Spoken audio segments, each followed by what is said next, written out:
Hey, Critical Analysis. So this is your Week 11, Chapter 8 vocabulary video. So vocabulary specifically. I'm going to go into Week 11 here. I'm going to click on my Materials folder and pull up my vocabulary study guide. I already have the study guide, your version of it, and then my completed version pulled up here.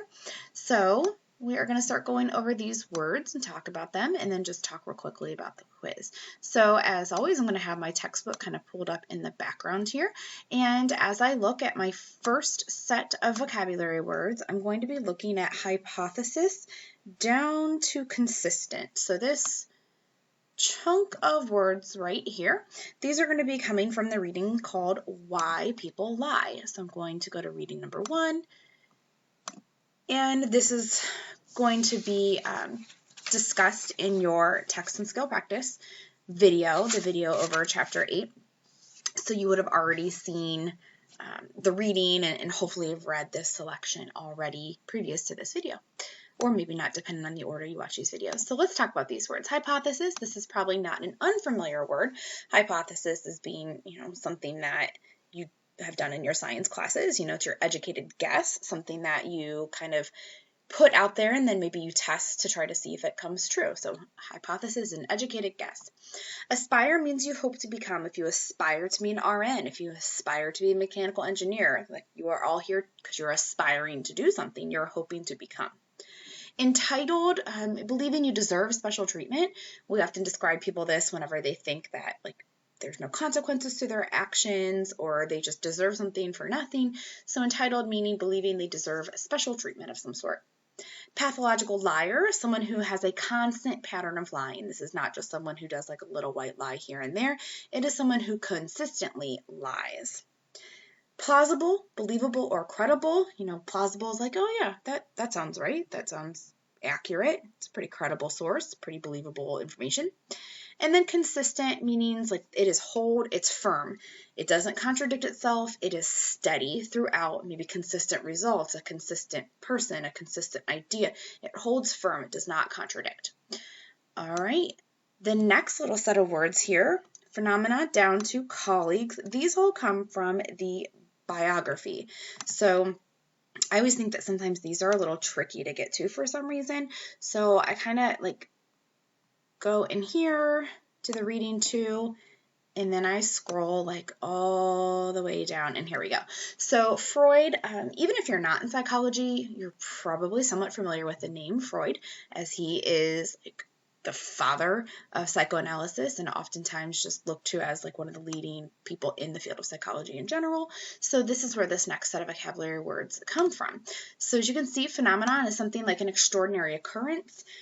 Maybe some people like to talk about maybe an eclipse or the moon landing, things that are just not everyday type things. These are extraordinary. They're not common everyday instances. And these are things that scientists and psychologists and people in research are interested in, and so they want to look into it more. Traumatic is something very disturbing or upsetting, maybe an accident of some sort, a bad situation, something that has really just got to you. It's very disturbing, and it doesn't always have to be a physical. It can be emotional or mental. Self-analysis is just when you kind of think about yourself, you reflect, you do some self-analysis, meaning you analyze, you look into yourself. Colleagues are just people that you work with, so someone that you work with in a professional setting. All right, so then we're going to flip to the back of the study guide here, and I will say that the word culminate kind of comes out of nowhere. It is in one of the random practices in the book that we don't even talk about, but the course coordinator put this on here, so we're going to go over. The word culminate means the highest point coming together. So the culminating event is the highest, climax of something, or it's when everything comes together. All right, this next set, exposure down, let me highlight them correctly, to aggressive. These 3 words are coming from, click Go over here, reading 3A, this TV violence one. Again, something that we would have talked about in the text and skill practice, the regular lecture video. So you've already seen this selection and talked about it and hopefully read it already.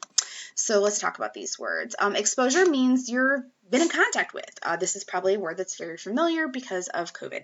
So being subjected to or you're exposed to something. Impulsivity, to act without thinking. So if you're impulsive, it means like you didn't really think that out. You just kind of went with your gut, and sometimes that turns out okay, and sometimes it doesn't. And then aggressive, to act out angrily, and that can be, you might hear the word like passive aggressive, but aggression, aggressive meaning to act out something angrily.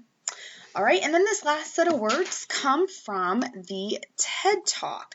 So the TED Talk, which again here, depending on if you read it or if you listen to it, or maybe you do a little bit of both. What's so funny about mental illness, even though this is a few years old, I always think it's so important and so applicable just in our society in general to talk about mental illness and kind of remove that stigma from it, which you'll see is one of our words here shortly. So here you'll see the words absorb it means to soak in. She talks about kind of like a sponge. So to absorb, and sometimes people will describe minds like that, to absorb, to really soak in. Inundated means to be overwhelmed with. So if you're like inundated at work with work, you're kind of maybe overwhelmed or just have a lot going on. Neurons are those things that transmit impulses. So she talks about like the brain piece of mental illness. So neurons are transmitting, or as you'll see, transmitting, the word means sending, so sending impulses. So again, transmitting means to send. Glitches are like those errors. That might be something that we might use in like a tech way. So glitches are errors, or something went wrong. And then stigma is something that has a negative association. So her whole point in this TED Talk is to try to remove the negative stigma, the stigma associated with mental illness. So those are your vocabulary words. So if we look at our vocabulary quiz, which is due Sunday in your Dropbox, as always, here is the quiz. I'm going to reiterate a few times because it's still happening. Only one sentence is correct as written, and just adding the word not in front of something does not fix a sentence. For instance, if I said Adeline was never a trusted employee because she appeared not plausible, that's not really demonstrating to me that you know what the word means. It just demonstrates that you know how to insert the word not. So make sure you really do change the sentence to adjust to make sure that they're using the word correctly. Okay, part A. Part B is short answer. Again, make sure that you have read the sentence and answer the question, not just define the word. And then part C is your fill in the blank. Okay, so you'll make sure again that you get into your assignments, and there is your quiz in Dropbox, and make sure that you submit that by Sunday, April 11th. All right, so that is your vocabulary video. Hope you all have a great week. Bye.